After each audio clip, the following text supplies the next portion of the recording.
Hey, what is going on, crypto people? It is Steve Crypto C with another day in the life, in the crazy life that is the digital asset space. Good morning, good afternoon, good evening to each and every one of you. Wow, what an interesting time to be an early adopter in this new asset class that is the digital asset space. I'm going to get right into it. Darren Moore, that dude, that dude right there.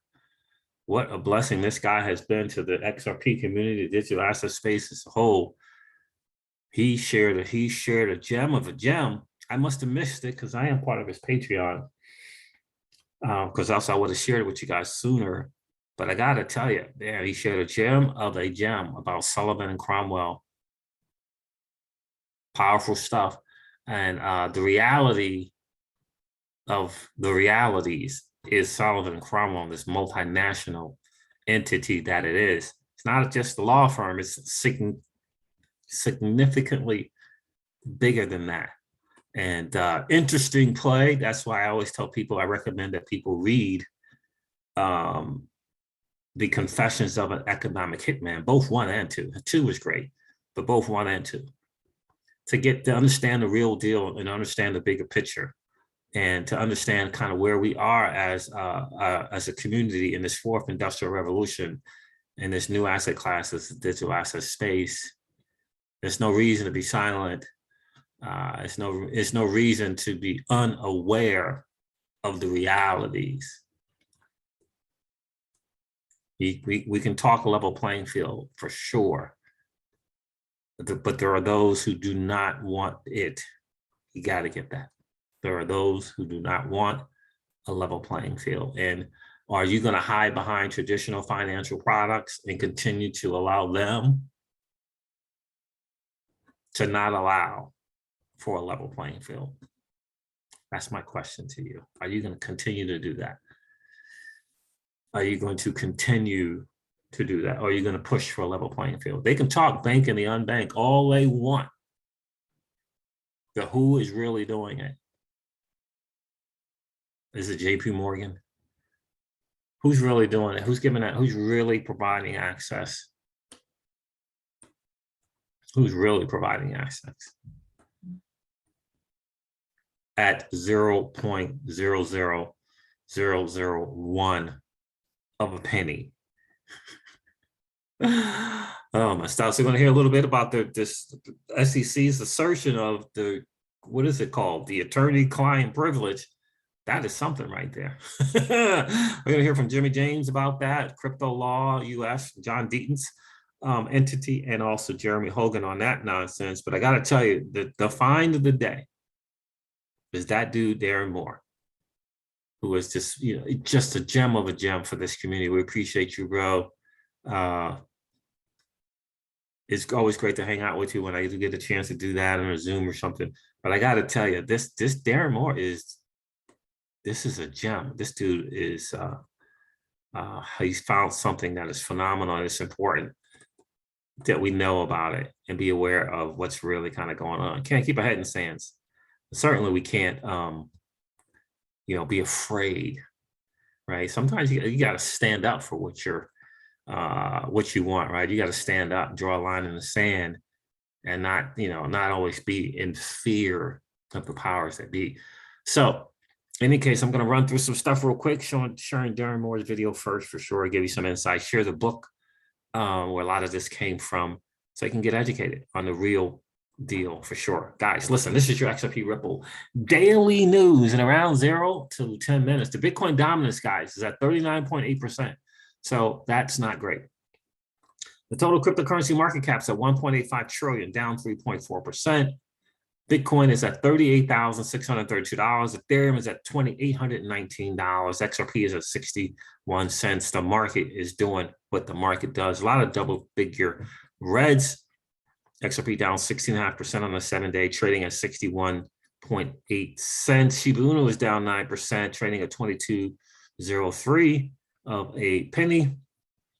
0.0000 2203. And yeah, a lot of double figure reds. Near Protocol is down 27%, trading at $11.25. ApeCoin is up 32% on the 7-day in the green. 21, a lot of double figure reds, $21.21. A lot of double figure reds in the market. The GMT token is doing well. I'm told, I heard Crypto Eddie this morning saying that that was like a workout token of some sort, like workout and you get token stuff. So up 21.6%, trading at $3.67. Oh, Phantom down to 76 cents. Wow. 24.7%. Goodness. Yeah. Interesting stuff. Zcash down 20% on a 7-day. Look at all the double figure reds, guys. It's just, it is what it is. Even Nexo is down. They just got, I think, listed on a new exchange. XTC got listed on Uphold. Shout out to all of you who hold XTC. I do not hold any XTC, but if it creates a new 1%, I'm happy for you. The Lido token is up 15% in the green at $2.98. Lido is a very interesting ecosystem, what they allow you to do. Look at Kava. Kava hopped into the top 100. Shout out to Kava. 16.9%. I've been staking that for a minute, as we like to say. Oh, so the Meyer Dex token is no longer in the top 100. It's very interesting. It was in the top 100 for a few days. It's still trading at $1 billion, though. I mean, the market cap was still $1 billion, I thought. The NEX token, but it is not in the top 100, according to CoinGecko. YouTubers, CoinGecko. Kava, man, that's nice game there. 16.9% on 7 days, $4.75. I need to check and see what's going on with Kava. I've been staking that for a while on the Cosmos ecosystem. So there it is, guys. The market is doing what the market does. Take a listen to this video from Darren Moore. He tweeted. He titled the video, "I shouldn't talk about this." Take a listen to some of this. It's going to be a few minutes, guys. Forgive me, but I do want you to really hear. It's important. Sullivan Cromwell, right? I believe that was Clayton, right? Didn't Clayton go back to Sullivan Cromwell? Pretty sure. These guys are no joke. Long before that. Anyways, Cromwell caused riots in Paris when he like masterminded the scheme where like his big investors would get paid back and the small investors would get like barely anything, which is what happens over and over again. Every time things crash or whatever, it's always like people that invest their savings in there that gets wiped out, and like big corporations always get their money back. And Sullivan and Cromwell always managed to break things that way. They've done it again and again. It's like when you read this book, it's like every time, you know, history repeats itself, and the same people that Sullivan and Cromwell were defending back 100 years ago are the same people that like screwed everybody over during the crash of 2008. This stuff is still going on. I mean, Sullivan and Cromwell is still the most powerful corporate law firm. They still exist today, right? I mean, yes, absolutely. Sullivan and Cromwell is a multinational Wall Street law firm in New York City. It is one of the most profitable law firms in the world. In 2008, Sullivan and Cromwell represented Bear Stearns, Lehman Brothers, Fannie Mae, AIG, and Barclays. The senior chairman at Sullivan and Cromwell, Raj Cohen, defended the financial system in Wall Street, quote, "I am far from convinced there was something inherently wrong with the system."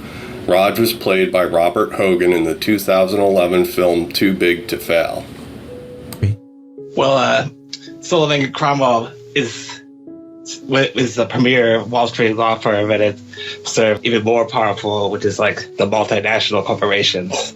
And before there was a CIA, the corporations had to carry out their own coups, and Sullivan Cromwell was a law firm that you could go to if you wanted that kind of thing done. United Fruit was like another corporation that could carry out coups on its own. So Sullivan Cromwell, I'm interested mainly because, of course, the most influential CIA director, Allen Dulles, worked at Sullivan Cromwell. So did his brother, who became the Secretary of State and was a major Cold War architect, John Foster Dulles. While I was researching it, I discovered that Sullivan Cromwell had created the Panama Canal and launched the coup and done all that stuff that in school you learned that it was Teddy Roosevelt, but this is before Teddy Roosevelt was in office. So if you want to cover like the history of the corporations, the rise of the multinational, like the birth of our world, where like intelligence agencies and these multinational corporations rule the world, there's really nothing ordinary people can do about it.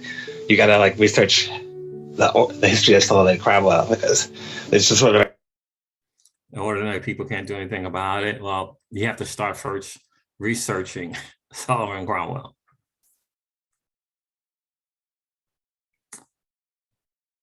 Right. What we do matters, right? What we do matters. Like a lot of people think that that's the case, but it's the exact opposite. What you and I do individually does matter. We can make a difference. I think it's very, very interesting. It's as obvious to me that this is a play on both sides. It's obvious to me that they know that what's going to happen with the XRP ledger, ILP, and the digital asset XRP. It's just, you know, smarter people, you can use the term above my pay grade, all that awesome stuff you can say. But the bottom line is that they know. And there are people who probably have decided on the ledger with the decentralized exchange and a digital asset XRP. There are people who every day are considering the consequences of the digital yuan and the consequences of Bitcoin and the monetary policy that it brings. Yeah. So when you hear this chairman guy, Mr. Cohen, talk about regulating the digital asset space, it is for a reason. It's not to get rid of it, but it is a way to be able to control it for people in certain positions. That's what it is. That's what it's about. Without question. And if they particularly choose a favorite, yeah, they choose a favorite. They choose a favorite. Thank you.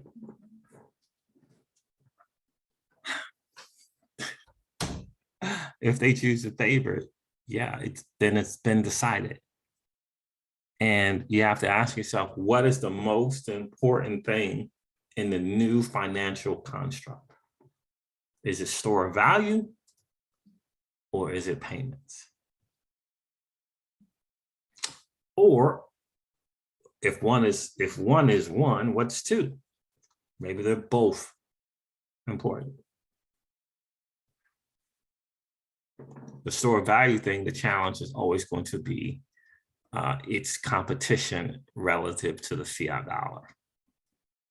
Payments and the approach that Ripple has taken, in my humble opinion, doesn't compete with the dollar. It works alongside of it, which means that it doesn't compete with the powers that be.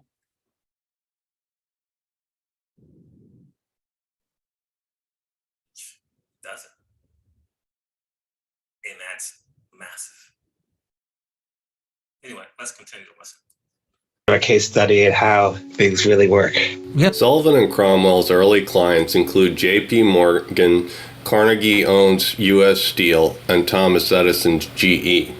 They developed the concept of a holding company, a company that does not produce but owns other companies to avoid antitrust laws. And the third one was their decades of work for this remarkable New York law firm, Sullivan and Cromwell. This was a law firm only in name. It could do things that law firms did. If you need a contract or you need to be represented in a court. It's a law firm only in name. It has a bigger picture, has a bigger agenda. Room, Sullivan and Cromwell can do that for you, but that's not their specialty. That's never been why people hired Sullivan and Cromwell. It had one specific specialty, and that was pressuring small countries to give in to the demands of American corporations. This is why American corporations hired Sullivan and Cromwell. And almost every big American multinational corporation did. And I'm pretty sure that in Confessions of the Economic Hitman Part 2, that law firm was mentioned, quote unquote, Sullivan Cromwell. I'm pretty sure. Don't quote me on it, but I'm pretty sure. It's interesting. You see these people's faces like they are alarmed. And this is not new, right? This is older. They are alarmed at the fact that a company, quote unquote, law firm is in a position to bully smaller countries. Yeah, and that's what the book was about. The Confessions of an Economic Hitman. That's what the book was about, right? Because this is a U.S. company, and this is how things were done. I don't know if they are still being done, but I do know that Sullivan Cromwell is still around. And the Dulles brothers spent their adult lives for decades serving those clients. So from the days around World War I up until the time they took power in 1953, they were involved in the business of trying to impose the desires of big American corporations on small countries. Naturally, they came to identify the interests of these corporations with the interests of the United States. And they took that view with them into office. Democratic regime. There was nothing they could do about it while they were private lawyers. But in 1953, they both took office. John Foster Dulles became Secretary of State. Allen Dulles became director of the CIA. It's the only time in history that siblings controlled the overt and the covert sides of American foreign policy. They came into office with two grudges already. They didn't like that guy in Iran, Mossadegh, and they didn't like that guy in Guatemala, Arbenz. They didn't even wait for Eisenhower to be inaugurated before they started their plot against Mossadegh. And within 8 months, not only was Mossadegh overthrown, but democracy in Iran was crushed forever up to now. And then they immediately set off against Arbenz in Guatemala. And within about 9 months after that first coup, they had carried out the overthrow of the government of Guatemala, thereby plunging it into that terrible 35-year civil war in which something like 200,000 people were killed, more than were killed during that period in all the rest of Latin America combined. Sullivan and Cromwell represented the United Fruit Company, which had major holdings in Guatemala. UFC used its lobbying powers through the firm and through other means to convince President Eisenhower as well as Secretary of State John Foster Dulles and his brother CIA Director Allen Dulles, both alumni of the firm, to depose of the democratically elected president of Guatemala. Or it was just almost it was literally a rich and club because powerful people, every year they would have this big dinner. All the former associates would attend this thing, and they would have skits and stuff. It was like a yearly event. It was called the Sullivan Cromwell Society. So it's like would be out of the law firm. Cromwell created that. Oh, it's almost like with the skits and stuff. It reminds me of the Bohemian Grove or something like that. You know, they do similar things. It's like a kind of it's sort of like it's sort of similar to those other kind of more infamous conspiracy networks, where it's just sort of like everyone that's worked there, even people that didn't work there, like Nixon, had this kind of Sullivan Cromwell network, and Sullivan and Cromwell, the partners, sat on boards of directors of their client companies. So, like, John Foster Dulles was on, 15 boards of directors, for one example. So, all these different American corporations had Sullivan and Cromwell people there. And so it's sort of the Sullivan and Cromwell network. Not that it's, all controlling everything behind the scenes. It's just, it's one of the many networks that they created. The grunt work. They kept expanding the number of the associates. Some of them would die over work. There was a strange loyalty because people like to work for Sullivan and Cromwell because at least they got to immediately start doing important work because they were being exploited, kind of. So, and Cromwell institutionalized this loyalty by creating the Sullivan and Cromwell Society, which had a yearly dinner where every former associate would come back there and work there. And Sullivan and Cromwell was not, people that didn't make partners would go on to like different influential positions in the corporate world. It was one of the strangest things is they even maintained close relations with people that were rejected, which included Richard Nixon. Sullivan and Cromwell have a tight network. Even juniors that were rejected from Sullivan Cromwell belong to this boys' club. Richard M. Nixon, who had admitted to John Foster Dulles, "If you had given me a job, I'm sure I would be there today," a corporate lawyer instead of a vice president. Nixon worked closely with Sullivan and Cromwell alumni. For example, John Dean, who pled guilty to a single felony in the Watergate scandal.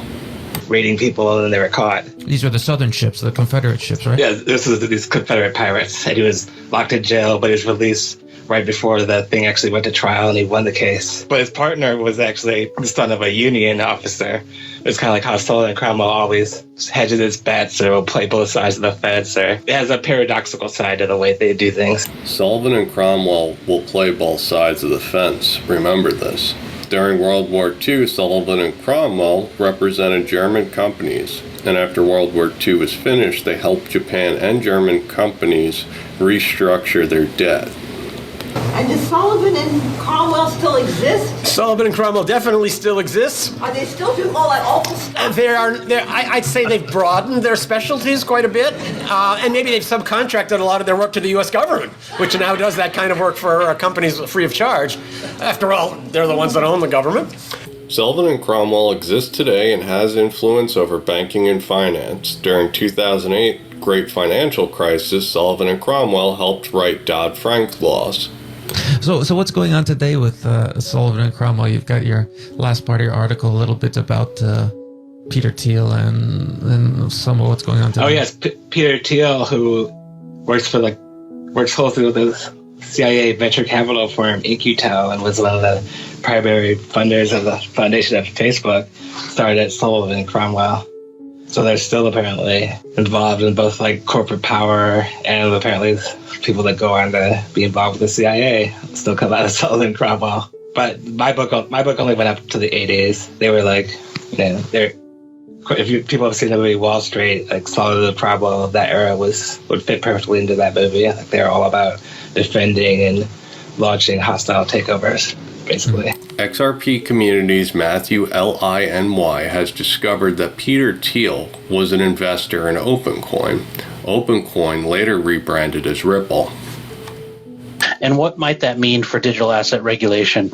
Obviously, at the SEC, President Biden has nominated Gary Gensler to be... Well, that was enough on that. Here's the book. If you want to do some homework of your own, this book is called A Law Unto Itself. A Law Unto Itself. The untold story of the law, the untold story of the quote unquote law firm Sullivan and Cromwell. 100 years of creating power and wealth.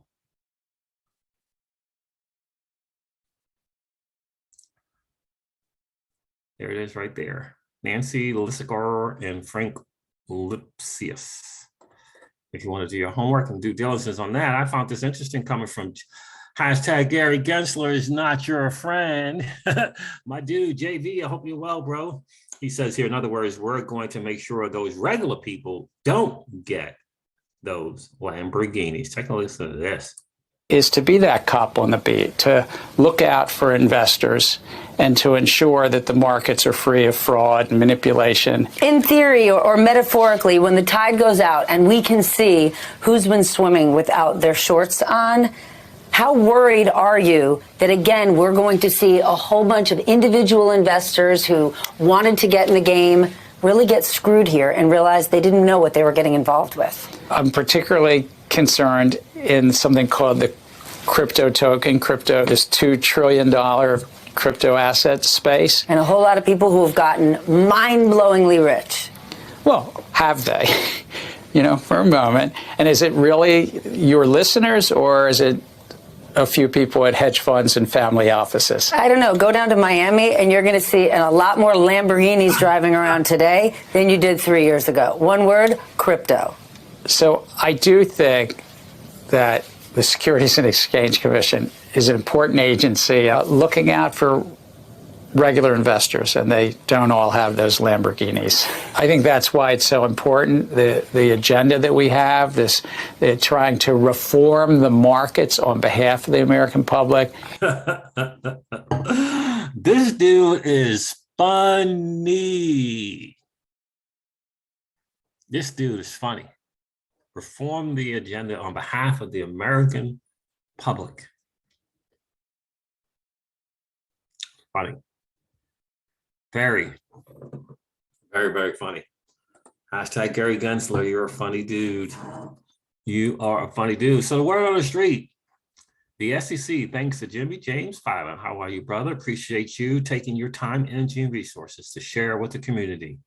The SEC has filed a letter motion asserting the attorney-client privilege in connection with the Hinman speech.